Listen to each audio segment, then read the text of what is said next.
প্রতিশোধের সর্বনাশা খেলায় বেপরোয়া হয়ে উঠেছে সরকার। বিবৃতিতে মির্জা ফখরুল। সরকার এখন জুলুম, নির্যাতন, প্রতিহিংসা ও প্রতিশোধের সর্বনাশা খেলায় বেপরোয়া হয়ে উঠেছে বলে মন্তব্য করেছেন বিএনপি মহাসচিব মির্জা ফখরুল ইসলাম আলমগীর।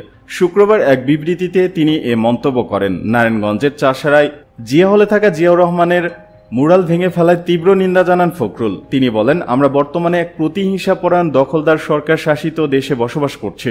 মানুষের জানমালের নিরাপত্তা সহ ন্যূনতম গণতান্ত্রিক ও মৌলিক অধিকারটুকু হরণ করা হয়েছে।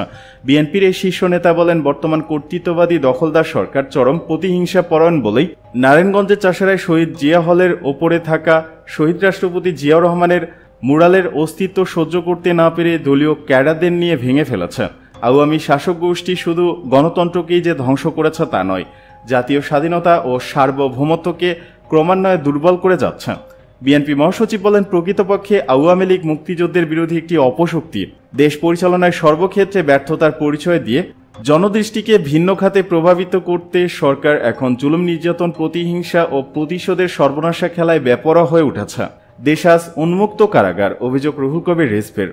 বিএনপির সিনিয়র যুগ্ম মহাসচিব অ্যাডভোকেট রুহুল কবির রিজভী বলেছেন, দেশ যেন আজ উন্মুক্ত কারাগার, বিপন্নতার মুখে দেশের স্বাধীনতা। আজ শনিবার নয়াপল্টনে বিএনপির কেন্দ্রীয় কার্যালয়ে এক সংবাদ সম্মেলনে তিনি এসব কথা বলেন। রিজভী বলেন, দেশ আজ এক গভীর সংকটে নিপতিত। দেশ যেন আজ উন্মুক্ত কারাগার, বিপন্নতার মুখে দেশের স্বাধীনতা। দেশে গণতন্ত্র, মানবাধিকার, ভোটের অধিকার প্রতিষ্ঠা দূরে থাক, বর্তমানে দেশের সার্বভৌমত্বই